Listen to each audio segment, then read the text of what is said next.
নমস্কার,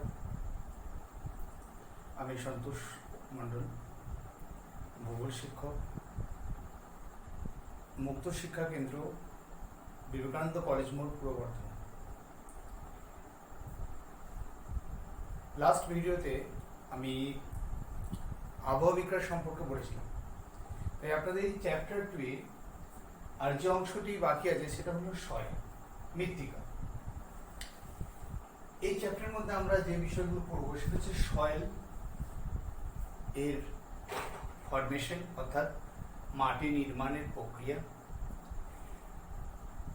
মাটি ক্ষয়, সয়েল ইরোশন এবং সয়েল কনজারভেশন, অর্থাৎ মাটি সংরক্ষণ এর উপায়। প্রথমেই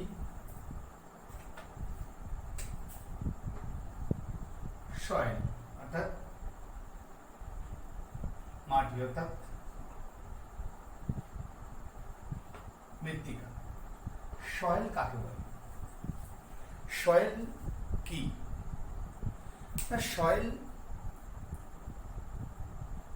পৃথিবীপৃষ্ঠের উপরের ভাগে যে পাতলা সূক্ষ্ম পদার্থ দ্বারা যার মধ্যে খনিজ সম্পদ সমৃদ্ধ থাকে তাকে আমরা বলি সয়েল। এবং সেই সয়েল খনিজ সম্পদ সম্পূর্ণ হতে পারে, তাতে অর্গানিক ম্যাটার থাকতে পারে, মানে কোনো পচা গলা কোনো উদ্ভিদ বা প্রাণীর দেহাবশেষ তার মধ্যে থাকতে পারে। এবং এটা ছোট্ট ছোট্ট অংশ যেটা রক অর্থাৎ শিলা থেকে বিখণ্ডিত হয়ে তৈরি হয়।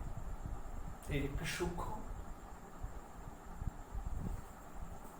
যেটার উপর উদ্ভিদের বিকাশ হয়। এই আর্থ সারফেসের একদম উপরের অংশটাকে আমরা সয়েল বলি, মৃত্তিকা বলি। এখন এই সয়েল অর্থাৎ মৃত্তিকা নির্মাণের কতগুলি প্রক্রিয়া আছে।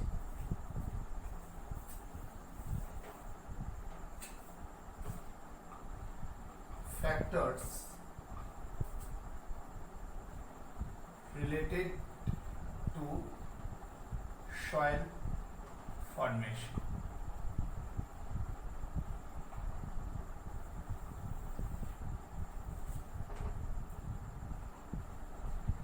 মৃত্তিকা নির্মাণে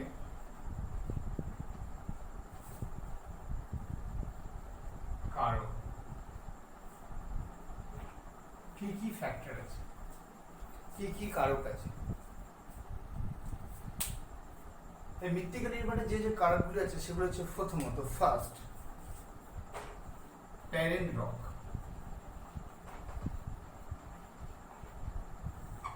এটি একটি কারক। প্যারেন্ট রকের কথা হতো মূল শিলা বা জনক শিলা।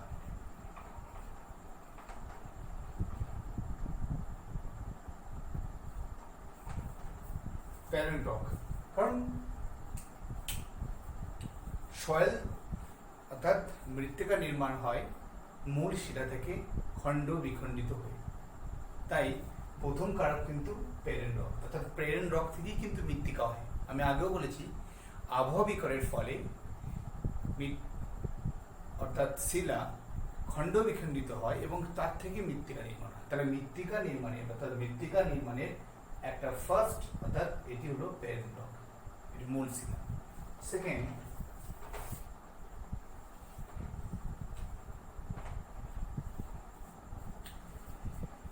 ক্লাইমেট।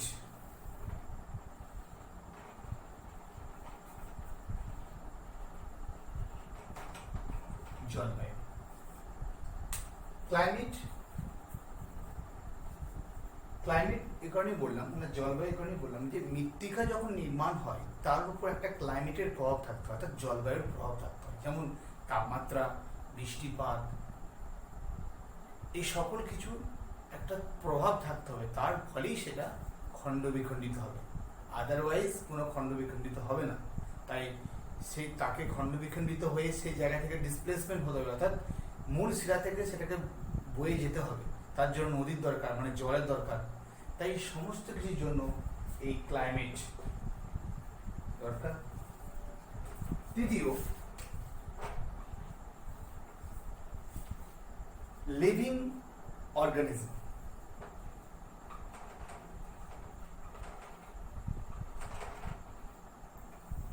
লিভিং অর্গানিজম অর্থাৎ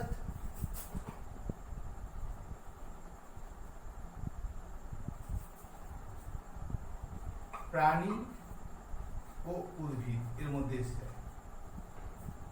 বসবাসকারী প্রাণী ও উদ্ভিদ।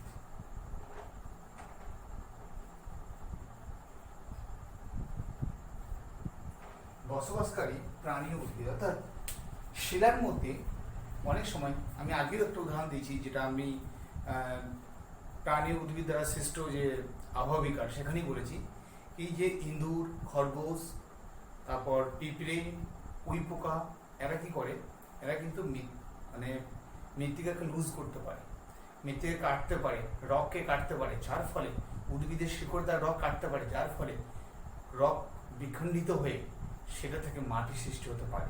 তাই লিভিং অর্গানিজমের একটা ভূমিকা থাকে। তারপর আসছি টোপোগ্রাফি।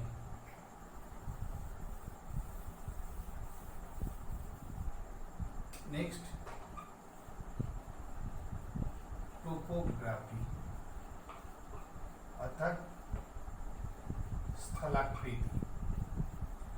টোপোগ্রাফি মানে মানে কোনো একটা স্থান কিভাবে সেই জায়গায় অবস্থিত, কোনো একটা অঞ্চল কিভাবে, মানে কোনো কোথায় অবস্থিত, এটা পার্বত্য অঞ্চল না সমভূমি অঞ্চল না মালভূমি অঞ্চল, সেটার উপর নির্ভর করে। যেমন পার্বত্য অঞ্চলে কি হয়, অতিরিক্ত ঢালের কারণে, পার্বত্য অঞ্চলে অতিরিক্ত ঢালের কারণে এখানকার শিলা, খণ্ড বিখণ্ডিত শিলা নদীর প্রবাহের দ্বারা কি হয়, বিচ্ছিন্ন হয়ে নদীর জলের সাথে এই সমভূমি অঞ্চলে এসে নদীর দুদিকে জমা হয়ে মাটির সৃষ্টি করে। এই শিলা এখান থেকে আসছে, সেটা বিচ্ছিন্ন হয়ে দুদিকে জমে মাটির সৃষ্টি করে, যেটা আমরা পলিমাটি বলি, মাটি সৃষ্টি করছি। তাহলে কি, যে একটা টোপোগ্রাফির উপর ডিপেন্ড করছি মাটি সৃষ্টি হবে কি হবে না। যদি সমতল ভূমি হয় তাহলে সেখানে কোনো মাটি সৃষ্টির প্রক্রিয়া নর্মালি সেখান থেকে স্টার্ট হবে না, কারণ পার্বত্য অঞ্চলে অতিরিক্ত ক্ষয়কার্য হয় নদী, যার ফলে সেই মানে ক্ষয়িত যে শিলার মানে খণ্ডগুলো, সেই খণ্ডগুলো বা কাঁকড়, বালি সেই রূপে নদীর জলের সাথে বাহিত হয়ে কোথায় আসবে, হ্যাঁ, সমতল ভূমিতে জমা হবে। কারণ সমতল ভূমিতে নদীর বেগ কমে যায় এবং নদীর দুদিকে জমা হয়ে মাটি সৃষ্টি করছে। তাহলে এইটা একটা স্থলকার অর্থাৎ টোপোগ্রাফি অর্থাৎ স্থলাকৃতির কিন্তু একটা ভূমিকা রয়েছে। নেক্সট,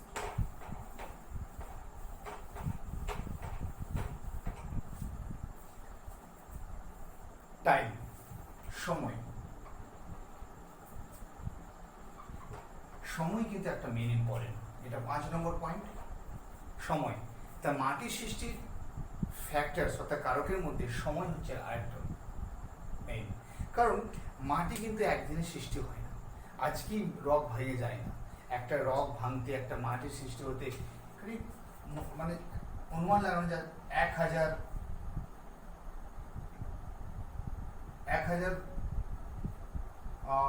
হয়তো 1000 বছর, 1000 বছর লেগে গেল।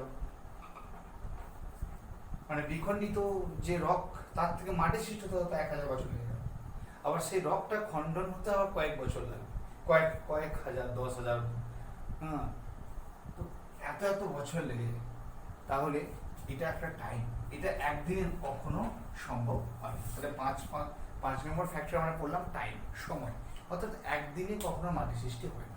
তাহলে এইগুলি হলো মৃত্তিকার সৃষ্টি কি না ফ্যাক্টর, অর্থাৎ এগুলি হলো কারক।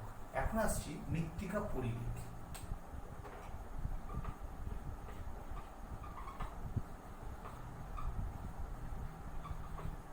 অর্থাৎ সয়েল প্রোফাইল।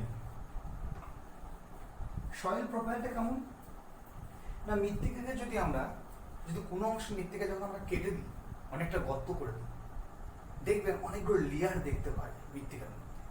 আর আপনি স্পষ্ট দেখতে পাবেন কিছু কিছু অঞ্চলে, যেখানে খোদাই কাজ চলছে, মানে খোদাই চলছে, কোনো জায়গায় হয়তো বিল্ডিং তৈরি হচ্ছে কোনো জায়গায়, তো দেখবেন অনেকটা গর্ত কাটে কোনো ফ্ল্যাট তৈরি করার আগে। তো যখন কাটে তখন আপনি যদি নজরে দেখেন, দেখবেন অনেকগুলো লেয়ার আছে মাটির, সেই লেয়ারটিকে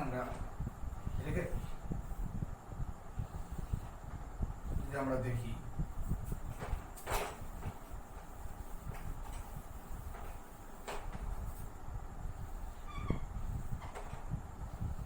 তো মাটির আমরা মেনলি একটা আদর্শ মৃত্তিকা প্রোফাইলে 5টি লেয়ার দেখতে পাই।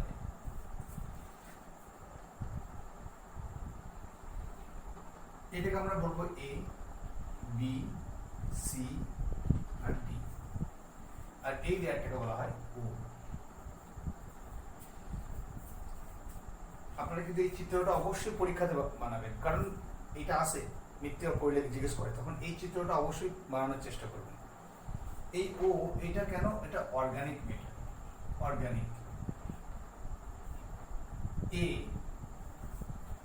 যখন এই অর্গানিক ম্যাটারের সাথে খনিজ সম্পদ মানে সম্পন্ন যে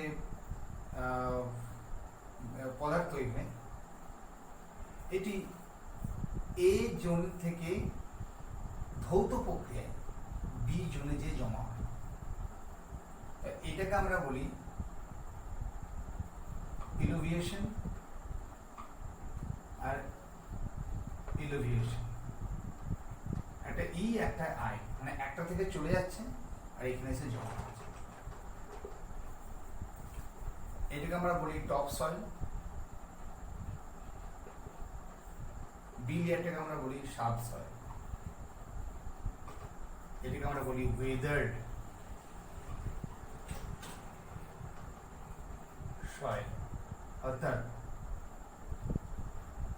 আবহাওয়া বিকার জাত মৃত্তিকা। এটাকে বলি আমরা মূল শিলা, বেড রকও বলতে পারি বা প্যারেন্ট রকও বলতে পারি। দেখুন, এইটা হচ্ছে সয়েল প্রোফাইল। এইখান থেকে ধৌত প্রক্রিয়ায় বি স্থানে জমা হয়, যিনি বি স্থানটাকে বলা হয় জোন অফ অ্যাকুমুলেশন। এই বি স্থানটাকে বলা হয় zone of accumulation.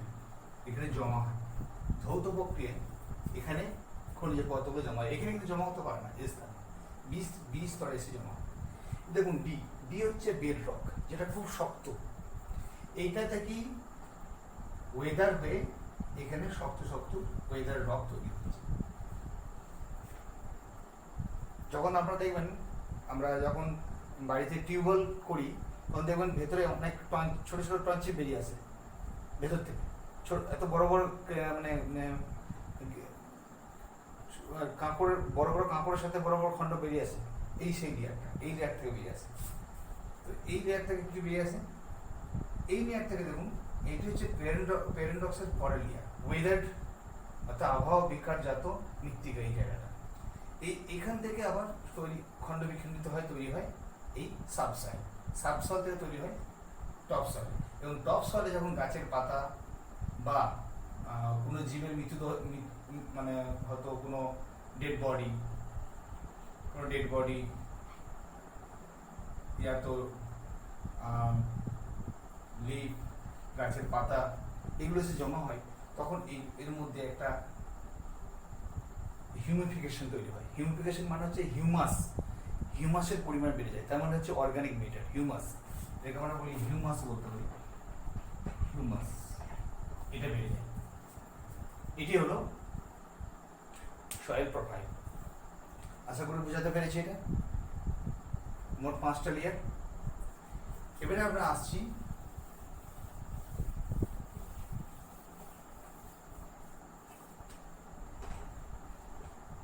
Soil erosion. Soil erosion কয় প্রকার হয়? সাধারণত 1 সিড ইরোশন, অর্থাৎ পাত ক্ষয়,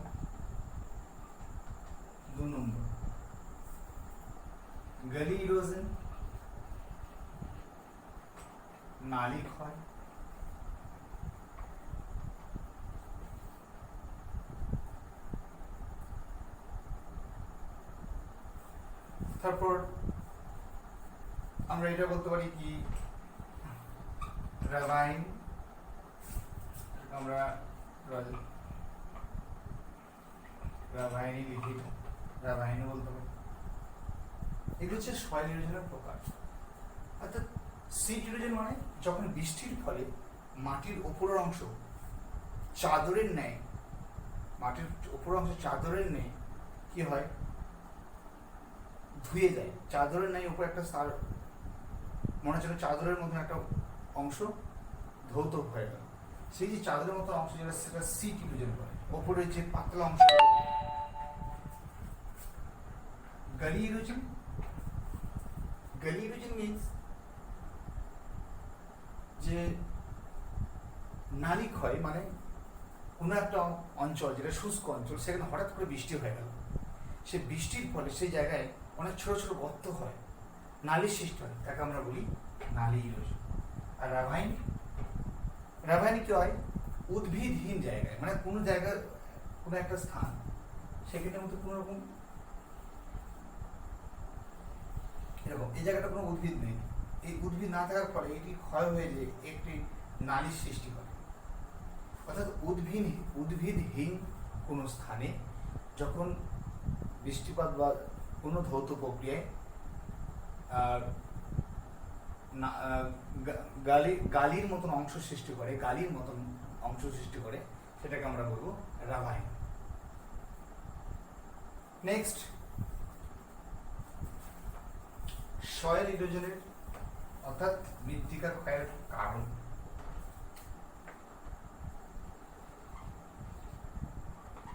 causes of soil erosion. 1 number, deforestation, অর্থাৎ গাছ কাটা। 2 নম্বর, মৃত্তিকা ক্ষয়ের 2 নম্বর কারণ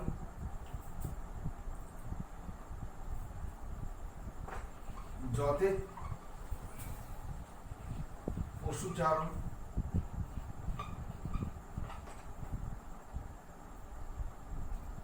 এটাকে আমরা বলি অবৈজ্ঞানিকভাবে পশুচারণ, অবৈজ্ঞানিক ভাবে পশুচারণ। 3 নম্বর, ঝুম চাষ। 4 নম্বর,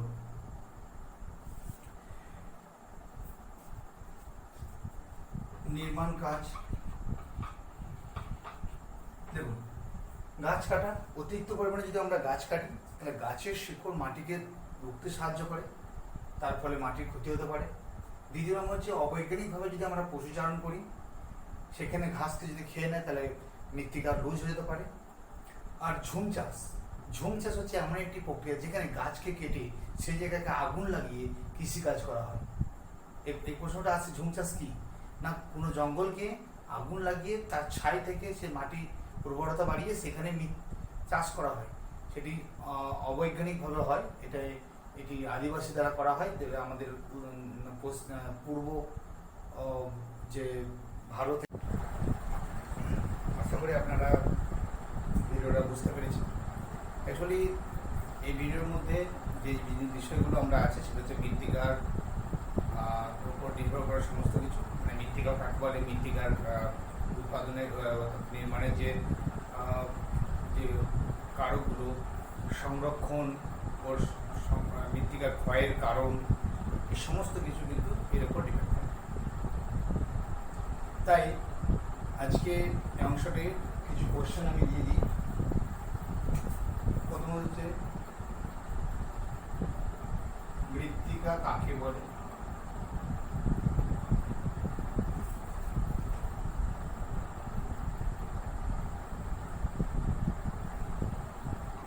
মৃত্তিকা পরিবেশটি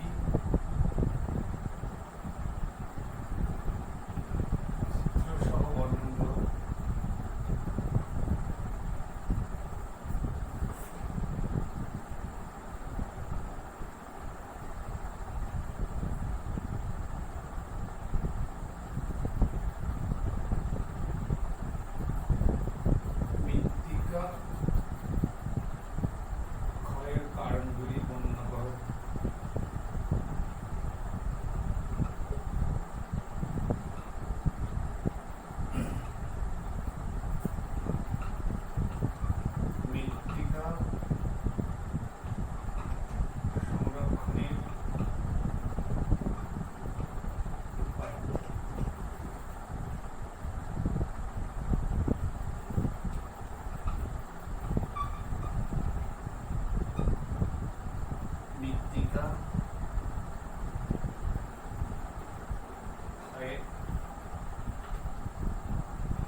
অর্থাৎ মৃত্তিকা ক্ষয়ের ফলাফলটা আমি যদিও বর্ণনা করিনি, তবু এই প্রশ্নটা দিলাম। মৃত্তিকা ক্ষয়ের ফলে কী হতে পারে? মৃত্তিকা ক্ষয়ের ফলে নদীর যে গতিপথ, সেই গতিপথে বাধা থাকতে পারে, আর নদীর যে ফ্লো মানে মেঝে, সেটা জমে গিয়ে উঁচু হতে পারে এবং গভীরতা কমে যে বন্যা হতে পারে। দ্বিতীয়ত হচ্ছে পার্বত্য অঞ্চলে যদি কোনো কারণে নদী মৃত্তিকা ক্ষয়ের ফলে নদীর গতিপথ ব্লক হয়ে বন্যা সৃষ্টি হতে পারে। বা একটা ভালো উদাহরণ দিতে পারি, উত্তরাখণ্ডের কেদারনাথের যে বন্যা হয়েছিল, সেটা কিন্তু এই মৃত্তিকার ক্ষয়ের ফলেই হয়েছিল। আর মৃত্তিকা ক্ষয়ের ফলে বন্যার সৃষ্টি আমি প্রথমেই বললাম। তাই মৃত্তিকা ক্ষয়ের ফলাফল হিসাবে হতে পারে বন্যার সৃষ্টি হয়ে অনেক মানুষের ক্ষতি হতে পারে, অনেক অবৈধ হয়ে প্রচুর মানুষ মারা যায়, অনেক প্রপার্টি নষ্ট হয়ে যায়, অনেক জল সংরক্ষণের যে আমরা মাঝে মাঝে যে বাঁধ নির্মাণ করি সেটা ধসে যায় মৃত্তিকা ক্ষয়ের ফলে বা ক্ষতি হয়। তো এই সমস্ত কিছুর উপর ডিপেন্ড করেই কিন্তু মৃত্তিকা ক্ষয়ের ফলে একটা চিত্র আমরা দেখতে পাই যখন মৃত্তিকা ক্ষয় হয়। তাই এটি যদি আপনাদের সিলেবাসের মধ্যে নেই, তাই আমি এটা ডিটেলস দিলাম না। বাকি যেগুলো আমি বর্ণনা করলাম সেগুলোর উপর নজর দেবেন এবং যে কোশ্চেনগুলো আপনি দিলাম সেই কোশ্চেনগুলো বাড়িতে চেষ্টা করবেন এবং নোট আপনারা অফিস থেকে পাবেন। ধন্যবাদ, আপনারা সুস্থ থাকুন, নমস্কার।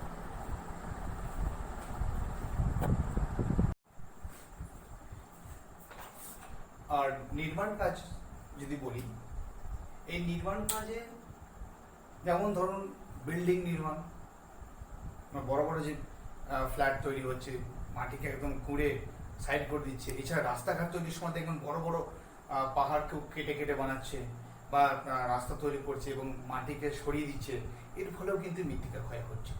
তাই নির্মাণ কাজ, ঝুম চাষ, অবৈজ্ঞানিকভাবে পশুচারণ, ডিফরেস্টেশন, এইসবের ফলে কিন্তু সয়েল ইরোশন অর্থাৎ মৃত্তিকা ক্ষয়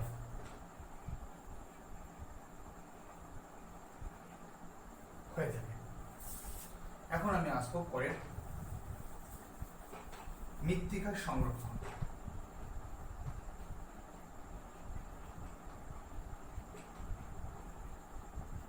অর্থাৎ সয়েল কনজারভেশন। সয়েল কনজারভেশন, মৃত্তিকা সংরক্ষণ। মৃত্তিকা সংরক্ষণ বিভিন্ন উপায় থাকে। সেই উপায়গুলি হল, এক, অ্যাফরেস্টেশন। দেখুন, মৃত্তিকা সংরক্ষণ করতে গেলে প্রথমত হচ্ছে অ্যাফরেস্টেশন অর্থাৎ বৃক্ষরোপণ। প্রচুর পরিমাণে বৃক্ষরোপণ করতে হবে, বিশেষ করে নদীর দুদিকে বা ক্যানেল বা বাঁধের দুদিকে, বাঁধের উপরে বৃক্ষরোপণ করতে হবে, যাতে বাঁধের মাটি না ক্ষয়িত হয়ে সমুদ্রে ক্যানেল কিংবা নদীর মধ্যে না চলে যায়, যার ফলে কিন্তু মৃত্তিকা ক্ষয় হতে পারে। তাই মৃত্তিকা সংরক্ষণকে করতে গেলে প্রথমে অ্যাফরেস্টেশনের উপর রাখতে হবে। দ্বিতীয় নম্বর,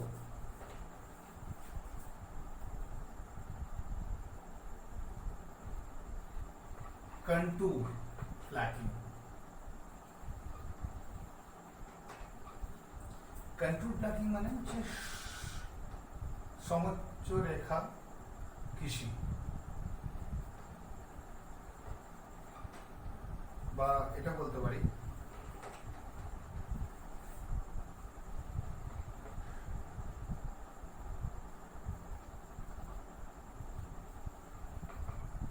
সমোচ্চ রেখার কৃষিকাজ।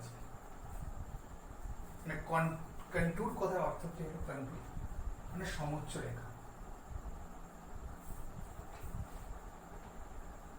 সমোচ্চ রেখায় যেটা কৃষিকাজ করা হয়ে থাকে,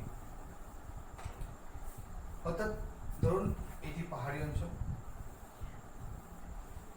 এটি দেখুন এইভাবে দেখবেন একটি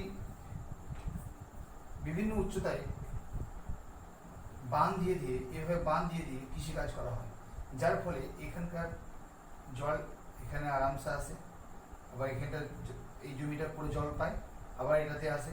এর ফলে কি হয়, মৃত্তিকা ক্ষয়কে রোধ করা যায়। তাই এই সমুচ্চ অর্থাৎ কন্ট্রোল প্ল্যাঙ্কিংয়ে সমুচ্চ টাকার যে কৃষি, তার ফলে এটা হয়। এটা সয়েলকে কি করে, সংরক্ষণ করতে সাহায্য করে। 3 নম্বর,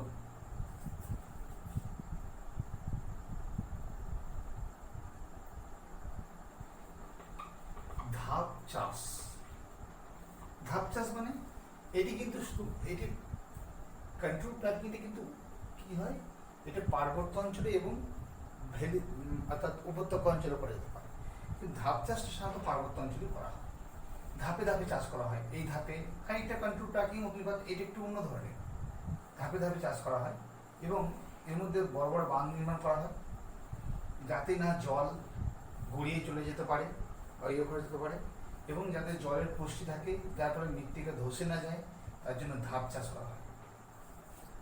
ঠিক আছে, এই ধাপ চাষ করার জন্যই কি হয়, মৃত্তিকা সংরক্ষণ হতে পারে। তাহলে দেখুন, অ্যাফরেস্টেশন বৃক্ষরোপণ, কন্ট্রোল প্ল্যান্টিং, ধাপ চাষ, ইংলিশ হচ্ছে টেরেক ফার্মিং, ট্রেস ফার্মিং,